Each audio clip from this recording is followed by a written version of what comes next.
far as conspiracy to commit murder and everything, I don't know what he was prosecuted for entirely. I just found out, and the family has told me more today. I thought I was getting involved in I'm fine on it, getting involved in a scenario where I was going to help him, give him information, whether testify or not testify. Right. But it turned out to be, and that's fine. I like this. And we are back, and we are back.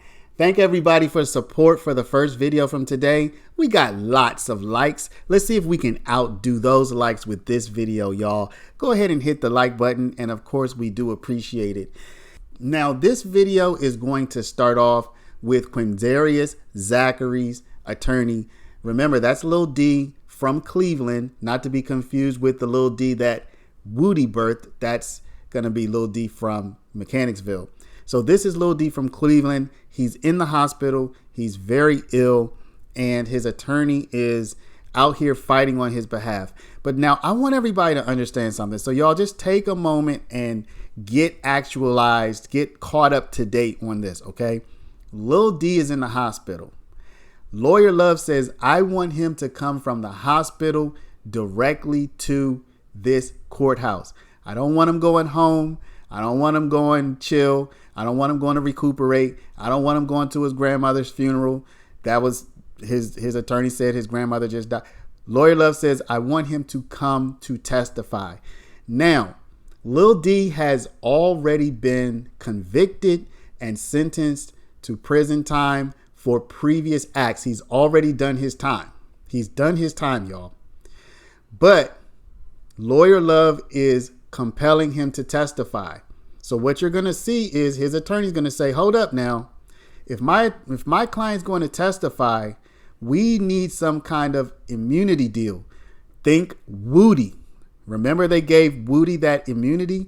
This really wasn't a deal as it relates to Woody because Woody did not want it. Well, Zachary's lawyer is saying, look, we need a deal. We need immunity if he's going to get up here and start talking about things from his past. The judge says, well, why is that? He's already done his time. But as you see, this is a RICO trial. So he could potentially have himself indicted on this very same RICO for things that he says on the stand.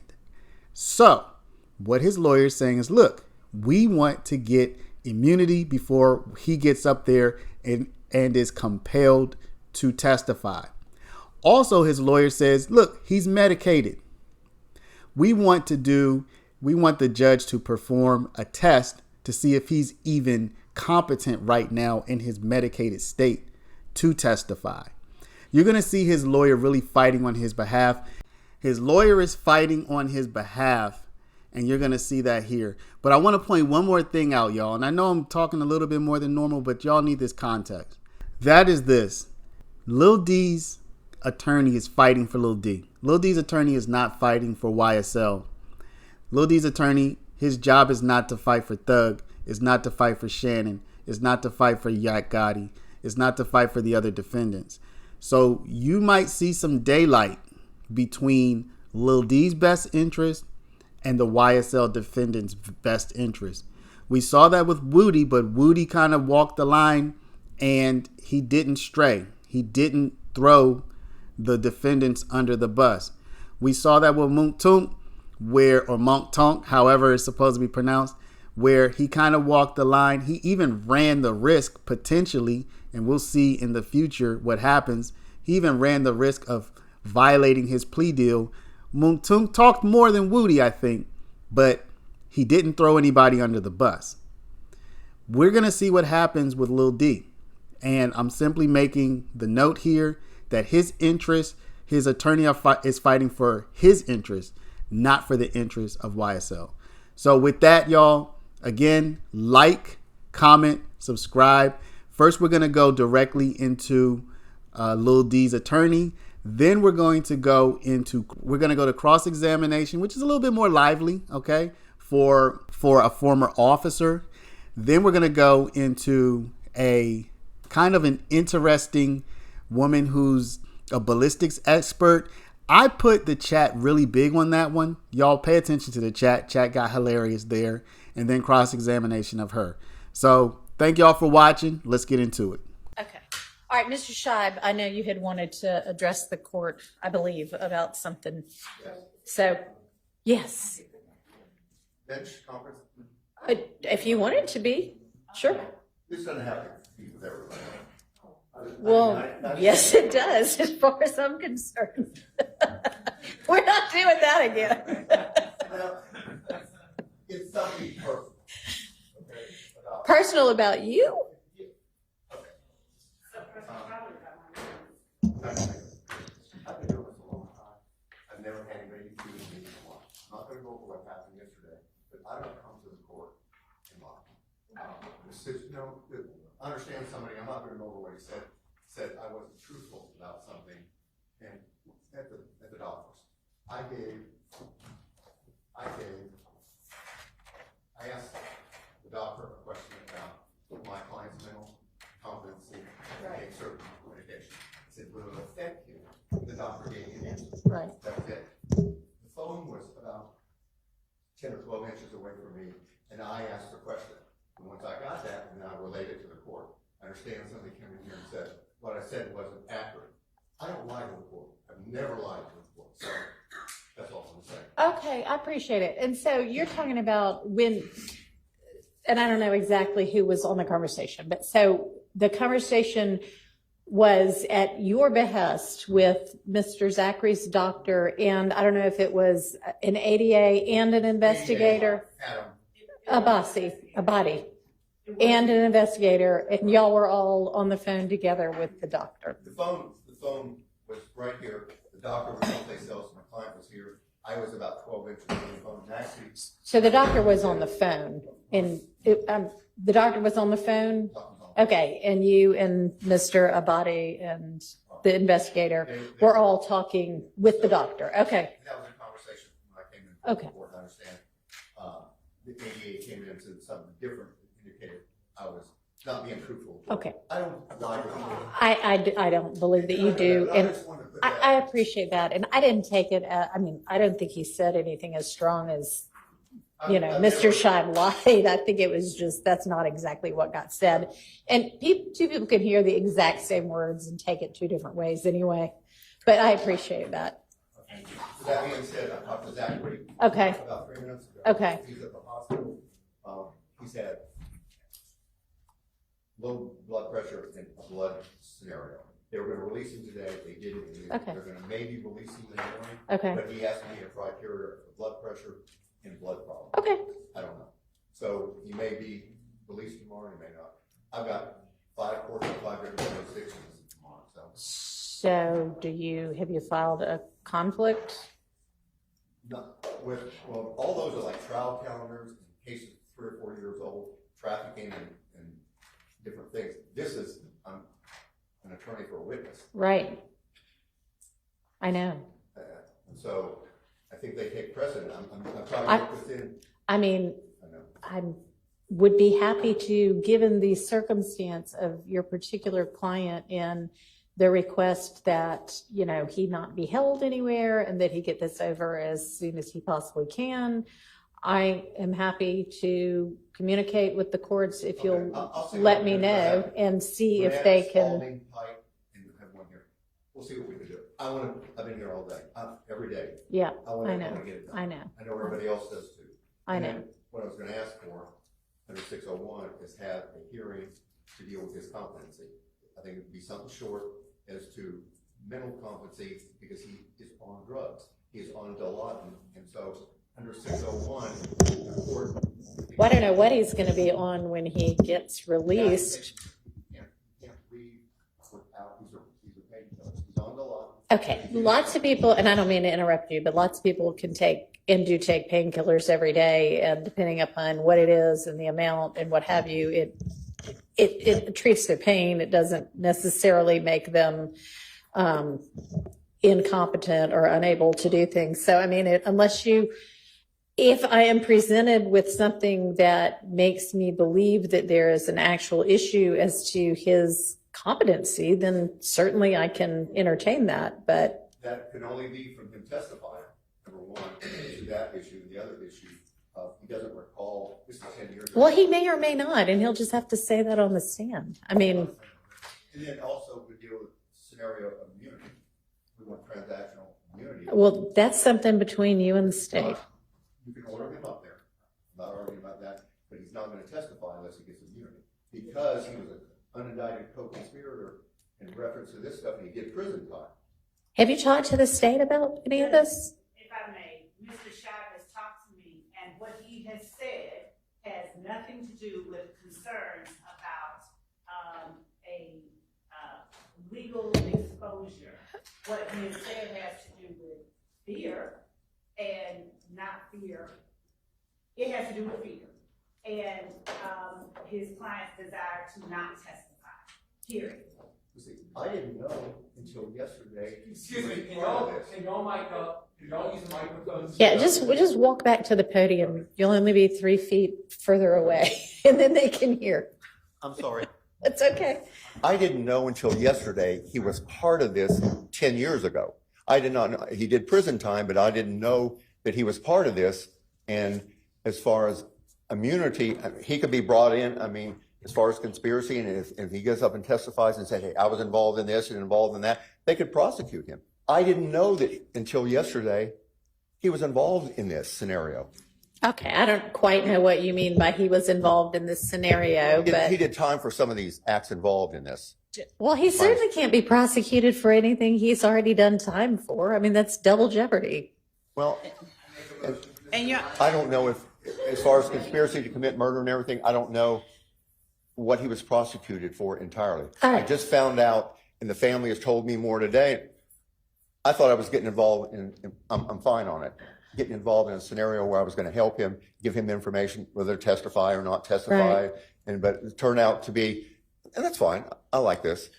It's a lot more to it. So I have to protect him.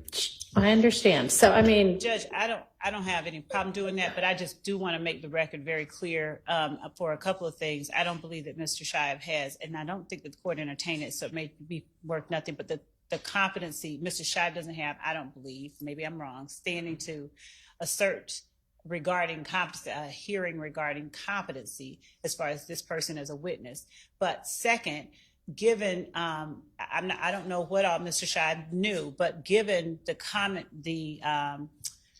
given the communication between Mr. Zachary's father and our office, right. I don't know how, and given what I was told, not yesterday, but I think day before yesterday, regarding what Mr. Zachary would and would not do and why, I don't know that I don't know how that there was no knowledge of what his involvement in this was. There was specific commentary, and I'm not saying that. I don't know either. But I mean, Mr. Shive's right. Based on the way this case has been indicted, even, I mean, the RICO count seems to be something that if the state wanted to, they could indict anybody on who had any involvement in any of the crimes, even if they've already been, I mean, I don't know that, you know, at least be indicted. Whether it would hold up or not, I don't know. But so, Your Honor, as in as much as there is a concern, I assume that there is a concern regarding Mr. Zachary, I don't know, implicating himself in something that he could get indicted for. We don't have any problem asking the court to compel his testimony pursuant to the same statute that we have had to compel others. We don't have any problem doing that. all right, well, it sounds like y'all might need to get some sort of an agreement in place between Right. yourself and Mr. Shive. Definitely like something in writing. I mean, that's basically what you're saying, Mr. Shive, right? Is that he, Part of the situation. And also, I think I ought to make Mr. Shive aware. I just want to make sure he's aware that part of the requirement for that statute is that he not commit perjury on the stand. And Mr. Zachary is currently on probation for a long period of time. And so I'm gonna put that out there. That's it. all righty. Well, Mr. Shive has been a defense attorney for more years than probably he can count anymore. and a good one, a highly experienced one. And so he'll be able to advise his client as to all of the, potential drawbacks and dangers and what have you of such an It's not agreement. a easy, clear-cut scenario. We're going to wade through some things. Okay. Okay, so Thank you. we'll draft up that document. And Okay, but considering that it sounds like it may be as early as tomorrow morning that, I don't know. we'll have that. Doesn't drafted. sound like anybody knows yet. It's a developing kind of thing about when he might be released, but y'all need to get on that. So we'll have that drafted this afternoon for All Mr. right. Shive to review. And It's Mr. standard. Shive, if you want to communicate with my office about wherever we might need to be able to talk to other courts Right. about your presence I here. have a simple way of doing it. If you issue an order me back into your court tomorrow, that'll You know take- what? If you want to draft one up, I will I sign will. it. Okay, I that'll be will. We'll great. send it over And to do you in a you? couple hours. Great, you've got all of the addresses, right? Okay. I'll see you tomorrow. Thank you. All right. Do we need anything else from Mr. Shive? Anybody? I don't need anything from him. If the court would indulge me, what I asked right before he came in, because I have the next witness, Okay. and I don't want to. Because during the whole entire lunch break, you didn't go to the Well, it didn't have to go. bathroom. Okay. Thank Mr. Collins, good afternoon, sir. Good afternoon. My name is Keith Adams. I represent Mr. Williams, who's sitting over here. Okay, And I've got a couple questions for you about what you just testified to, okay? sure. All right. If I heard you correctly, you responded to this location on Springdale Road back in 2015, true? I mean, without referencing my report, that sounds correct. Right. Could be. Is that your report right there that you've been looking at? Believe so. Yeah, Judge? Yes. I'm going to go ahead and leave this with you, so if you need to reference it. Cool. Please feel free to do so, okay? Sure. All right. 2015. I think I heard you testify yesterday when you were here previously that was a long time. As to whether- Miss-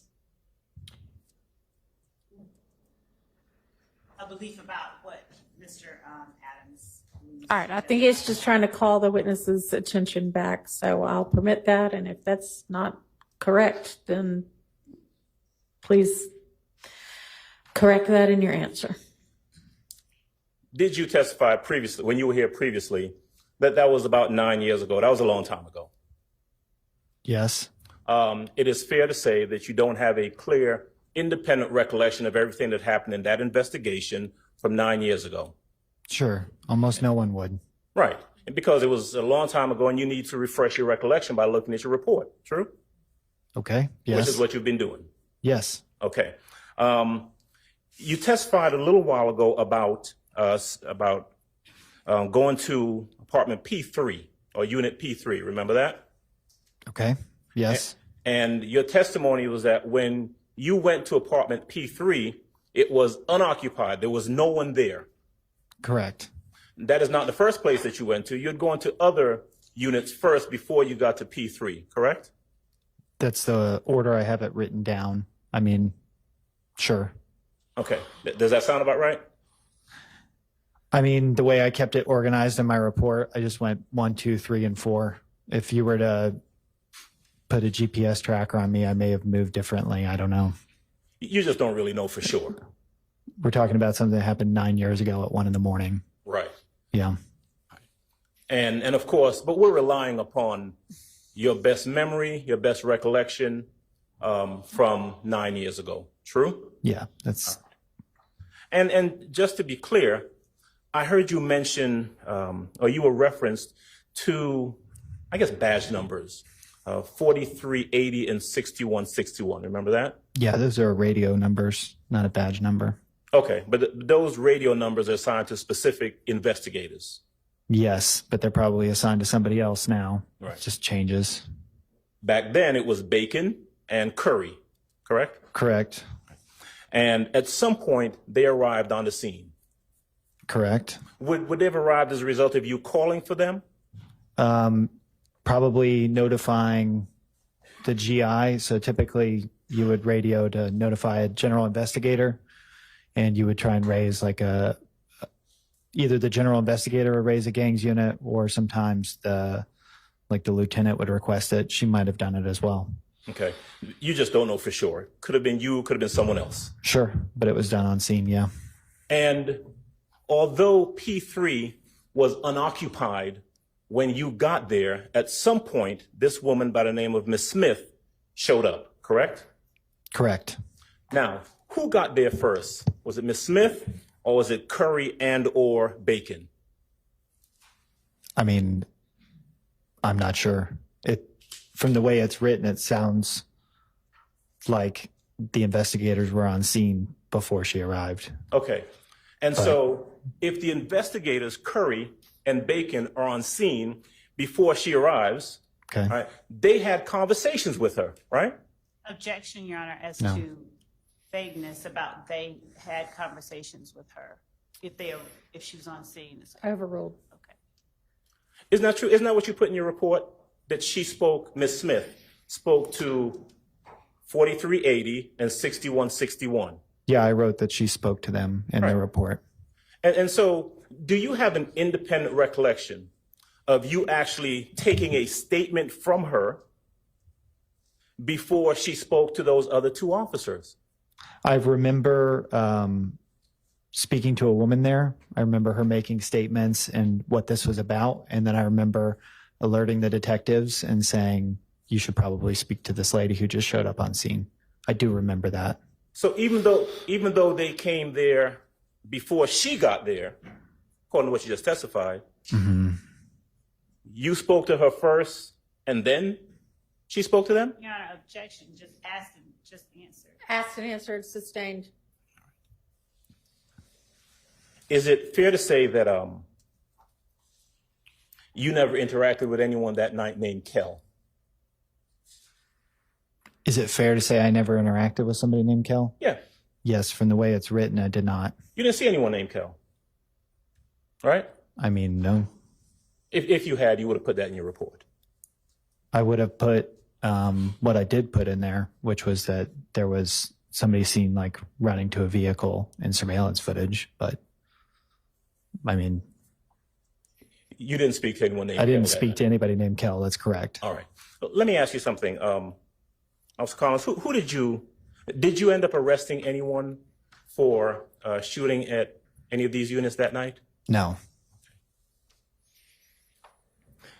Is it fair to say that you were not in charge of any continued investigation after your initial appearance there at the scene? Correct. All right. You don't have any information about who may have been involved, who may have done this at all that you could share with this jury, do you? Past what happened on scene, no. Okay.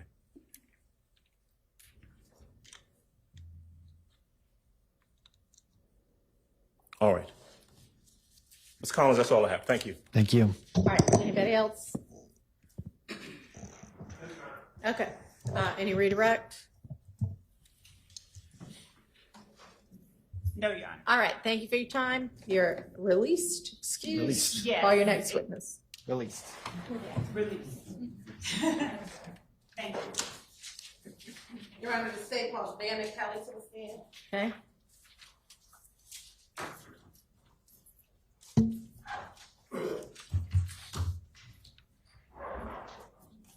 The truth, the whole truth, nothing but the truth, so. Yes.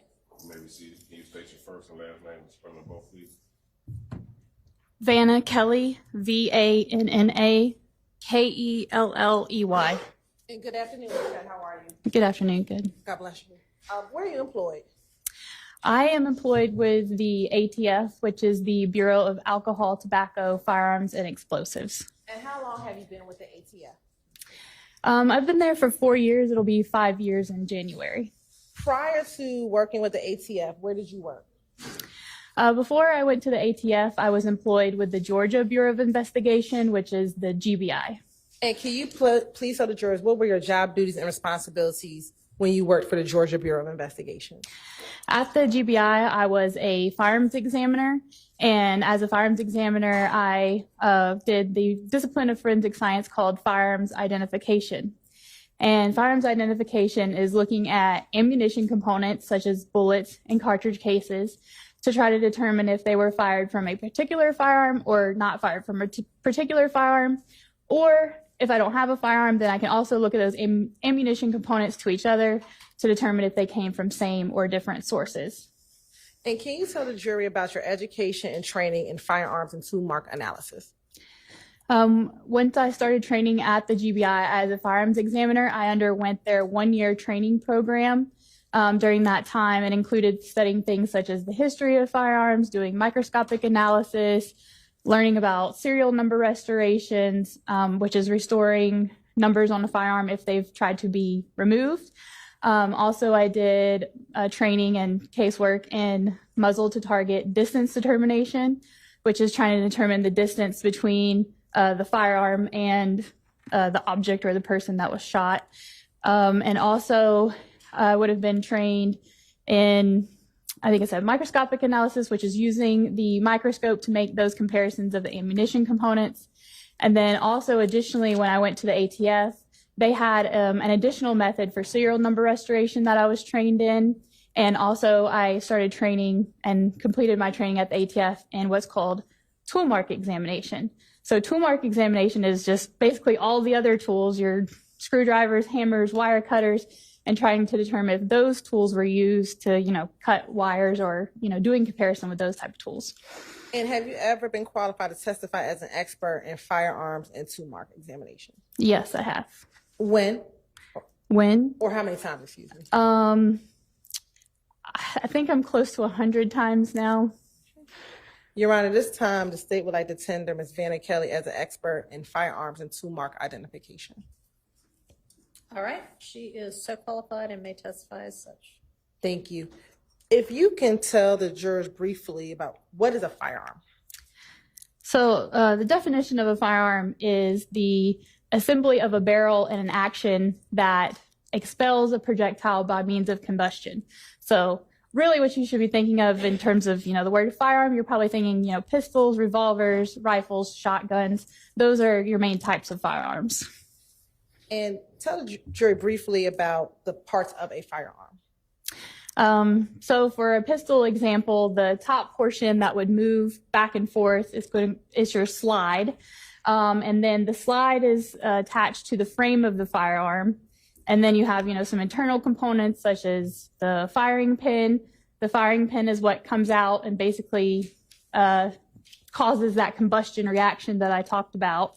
There's several parts of a firearm, and the trigger obviously being a very important part, which is the catalyst of pulling the trigger that releases the firing pin that then fires the ammunition down the barrel of the firearm.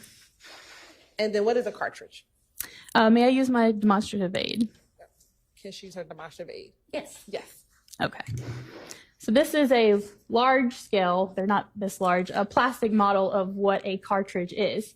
So a lot of people, when they see something like this, if you're familiar with firearms or ammunition at all, you'll think, oh, this is a bullet.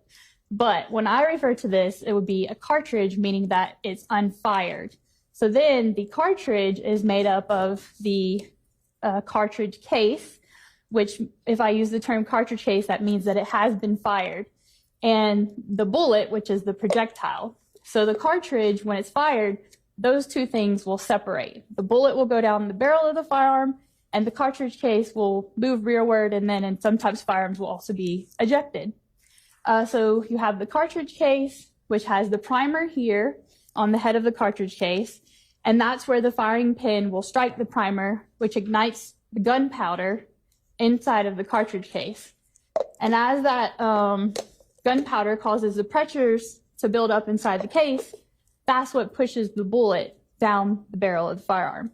So interview, cartridge case, 1 unit unfired, cartridge, 1 unit unfired, and then that separates into a fired cartridge case and a fired bullet. Thank you.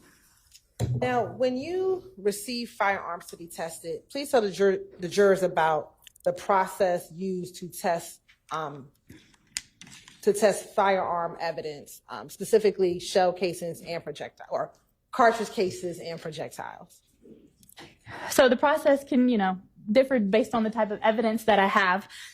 In general, so if I receive a firearm in the case, I will need to create test fires from that firearm. Friends in a room. So at the forensic lab, we'll have a large metal water tank that's full of water, and then there's a port on the front of that box that I will stick the firearm at that port, and as I pull the trigger, the bullet is traveling into the water of that box, and the water helps to slow that bullet down.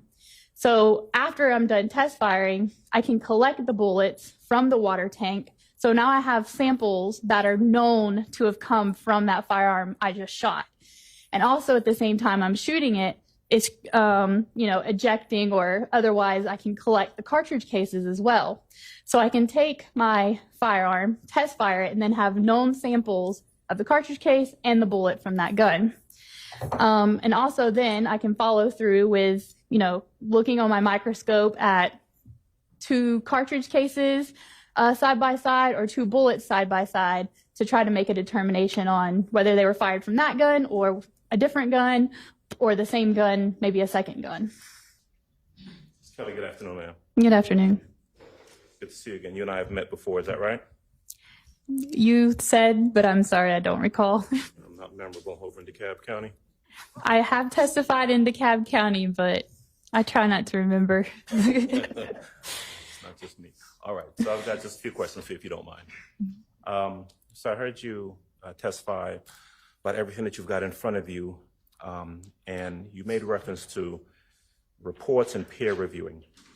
Now, when these items of evidence initially came into the GBI crime lab, you were not the first person charged with doing any sort of examination or comparison. Is that correct? That's correct. I was not the primary examiner assigned to this case. The person who would have been assigned to the case is someone by the name of Mr. Voss, David Voss. Is that correct? Correct. Okay. And so jumping forward a little bit, your testimony ended with you talking about the results being peer reviewed. Are we talking about any examination or comparisons that you did were peer reviewed, or are we talking about Mr. Voss's results being peer reviewed? So the peer review would have been a collection of all of the documentation within the case file. So looking over the worksheets where, an examiner collects all the data in their case file. So it would have been looking through and making sure that all of the paperwork was in line is what a peer review process was. Okay. And so in terms of determining, and I heard you refer, when you talk about the different categories or types of guns that those items could have been fired from. You had a list of names, different types of guns. Those are determinations made by Mr. Voss that you then reviewed. Is that right? Yes, I do have noted in my verification record that I agreed with his determination of the type of weapon. Okay. So am I correct that these items of evidence, everything that's in front of you, came into the GBI crime lab somewhere around January the 13th of 2015? Does that sound about right? May I refer to the report from Mr. Voss? Absolutely. Thank you.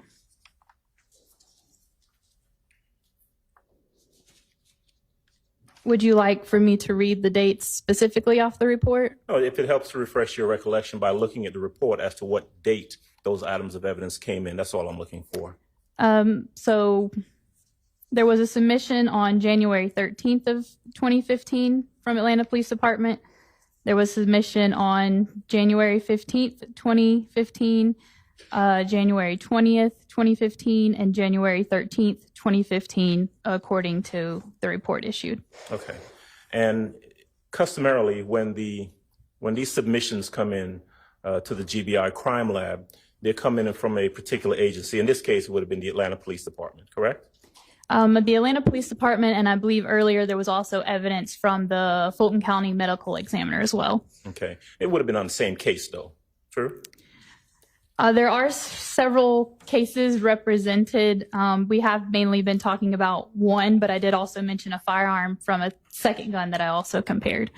And the information that you have, or that the GBI has, when that information comes in, is that is coming in this case, the items that came from the Atlanta Police Department came from an investigator, J. Thorpe Jr. Is that right? May I again refer to the report? Absolutely. Thank you.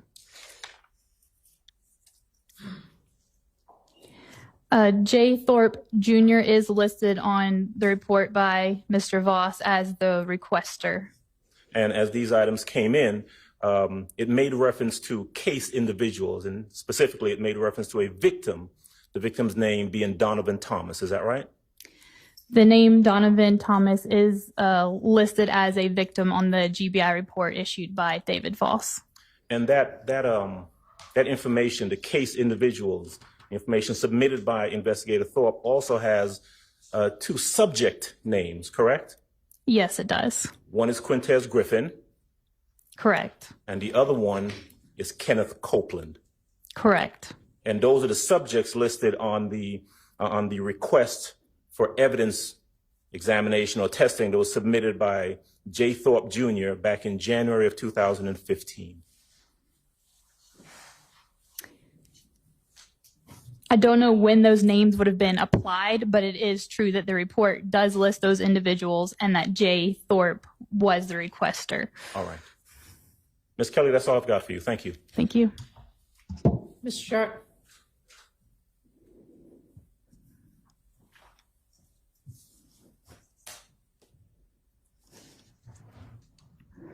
Kelly, good afternoon. My name is Max Shard, okay? Nice to meet you. Nice to meet you. As I understand it, you are an expert in firearms and the mechanics of firearms. Is that fair to say? More so the microscopic comparison of things, but I also am trained in, how they work and how that leads to the microscopic markings as well. Okay. And I believe that I want to make sure I'm clear on this. Can you just describe in layman's terms what happens when someone was say I pull the trigger of, we'll say, a handgun, let's say a 40 caliber semi-automatic handgun? Okay, sure. Could you explain the mechanics that lead to the firing of a projectile? Yes. So in this instance, we have a 40 caliber handgun, a pistol. So one of the parts of a firearm can be a magazine, which is somewhere where you can load those 40 caliber pieces of ammunition, your cartridges, into that magazine. And then the magazine can be inserted typically into the butt of the firearm. And I'll use my hand here. So the magazine will be loaded into the bottom of the frame of the firearm. And then that magazine has cartridges in it, but in order for the cartridge to be pulled from the magazine and loaded into the chamber of the firearm, you need to retract the slide of the firearm and then let it go forward again. And as that slide goes forward again, that's what picks up the cartridge from the magazine and chambers it into the firearm. At that point, you can pull the trigger, and like I said earlier, the pulling of the trigger releases, we'll say, the firing pin. That firing pin makes contact with the primer, which here you can see there's an indentation in the silver part here that's indicating a firing pin impression, and that causes the gunpowder inside the cartridge case to be ignited. That's when the bullet starts traveling down the barrel of the firearm. The cartridge case may be ejected if it's a type of firearm that will eject your cartridge cases. And then if there's more for the next shot, if it's a semi-automatic pistol, you would need to pull the trigger again to do your second and third shots. So those subsequent shots, again, the slide would move rearward and pull the next cartridge with each shot from the magazine. Thank you, Ms. Kelly. Now, I want to go back to the gunpowder. Gunpowder is made of potassium nitrate, charcoal, and sulfur, correct? The best I recall, yes. Okay. Would you agree that the mechanics of the propulsion of the projectile, there's several phases once that firing pin hits the primer, correct? I'm sorry, could you restate that for me? First, it's ignited, correct? The firing pin hits the primer and ignites. Yes, it hits the primer, and then there's actually something called a flash hole, if you can see in there. So the igniting of the primer sends that flame into this body of the cartridge case, and that's what then ignites the gunpowder within there. And once the gunpowder is ignited, it sets off a chemical chain reaction called the combustion phase, correct? Yes, that is the firing of a firearm, as I stated, does occur because of the combustion. And that creates heat and pressure within the gun, correct?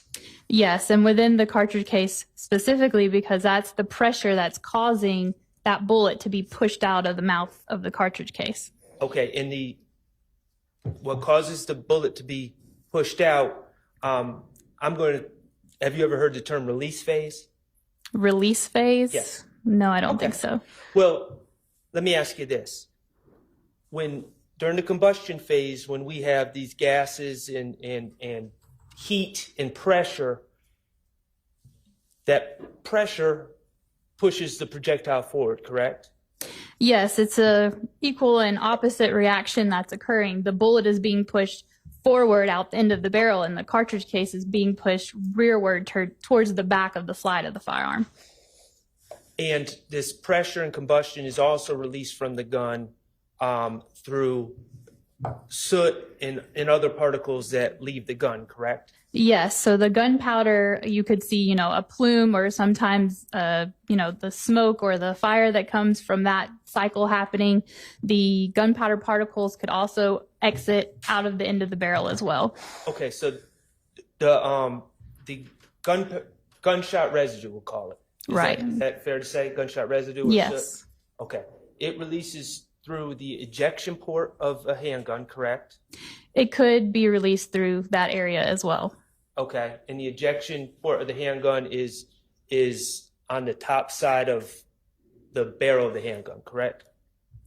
It can vary from firearm to firearm where that ejection port is located. So if I may just explain, the ejection port is typically towards the rear of the firearm, and the ejection port is where the cartridge case is being kicked from the slide of the firearm. And these gases and particles can be released through the ejection port, correct? They can be, since that is an opening in the firearm. It can be released from there, and also some can be released at the end of the barrel as well. From the same part of the gun where the projectile comes from, correct? I'm sorry, can you restate that? That was very inartful of me. The particles and gunshot residue can be released from the ejection port of the handgun, and also from the same part of the gun that the bullet leaves the gun from, correct? So out of the muzzle end of the barrel, yes, it could escape from there as well. Okay. And this combustion of these gases also creates a sound, a bang, correct? Yes, it can create a noise. And it also creates a bright flash of light, correct? It may, and that can vary depending on the type of gun as well. Okay. Or ammunition. All right. I don't want to go beyond what you're comfortable testifying to. Do you know approximately how many microscopic particles are released from the gun when a projectile is fired from a gun? No, I do not. Okay. And when we're talking about these microscopic particles, are these the same particles that are ultimately tested for when we talk about gunshot residue testing? So as a firearms examiner, in the sense of gunshot residue testing, such as on someone's hands after they've fired a gun, that would be more of a trace evidence type of examination. The only time that at the GBI I dealt with gunshot residue was looking at basically articles of clothing for someone who had been shot. Okay, and you can test articles of clothing for gunshot residue? Yes, you can. Okay. And other cloth objects? You could test other non-cloth objects or cloth objects as well. Okay, great.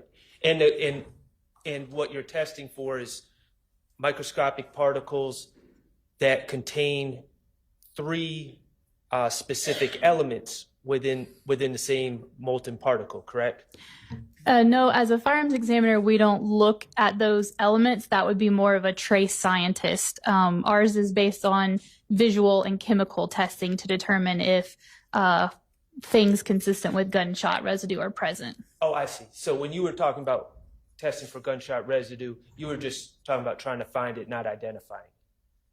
Right. I would have done a physical examination to visually look for pieces of gunpowder residue, but not the elemental analysis would be a trace type of examination. So the questions about the gunshot residue identification would be better for a trace analyst. Is that Yes. what you're saying? Okay. Well, thank you for telling me how a gun works.